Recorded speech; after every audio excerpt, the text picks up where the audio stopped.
السلام علیکم ورحمۃ اللہ وبرکاتہ۔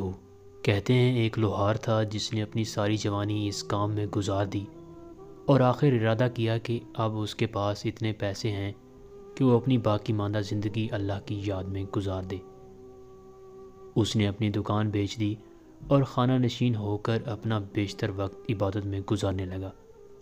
ضرورت مندوں کی حتی الامکان مدد کرتا تھا اور لوگوں کے ساتھ رواداری سے پیش آتا تھا۔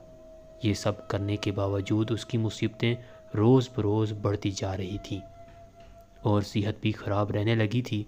اس کے ایک دوست کو جب اس کے حال کی خبر ہوئی تو وہ اسے ملنے آیا اور کہنے لگا، تعجب ہے کہ جب سے تم نے نیک اور خدا ترس انسان بننے کی کوشش شروع کی ہے، تمہاری صحت اور تمہارے حالات روز بروز ابتر ہوتے جا رہے ہیں۔ میں تمہارے ایمان کو کمزور نہیں کرنا چاہتا، لیکن راہ خدا میں اتنی سختیاں جھیلنے کے بعد بھی تمہاری حالت بہتر ہونے کی بجائے بدتر کیوں ہوتی جا رہی ہے؟ لوہار نے کچھ دیر سوچنے کے بعد جواب دیا، جب میں لوہار کا کام کرتا تھا تو خام فولاد کو آگ میں جلا کر نرم کرتا تھا اور پھر ہتھوڑے کی پے در پے اور مضبوط ضربات لگاتا تھا، پھر سرخ فولاد کو پانی میں ڈال کر ٹھنڈا کرتا تھا اور یہ عمل بار بار دہراتا تھا۔ میرا واحد مقصد یہ ہوتا کہ فولاد کو تلوار یا خنجر کی شکل میں ڈھال لوں۔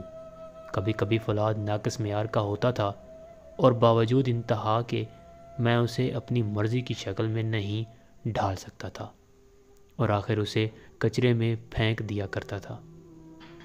کچھ دیر خاموش رہنے کے بعد پھر گویا ہوا، میں سمجھتا ہوں کہ میں بھی خام فولاد کی طرح کسی لوہار کے ہاتھ میں ہوں۔ کبھی مجھے آگ میں تپا کر گرم کیا جاتا ہے، تکلیف و مشکلات کی ہتھوڑے سے مجھ پر ضربات لگا کر مجھے سرد پانی میں ٹھنڈا کیا جاتا ہے اور پھر آگ میں ڈالا جاتا ہے۔ یہ سب میں دل سے قبول کر چکا ہوں۔ اللہ سے بس یہ دعا ہے کہ مجھے ناقص معیار کا فولاد نہ سمجھے۔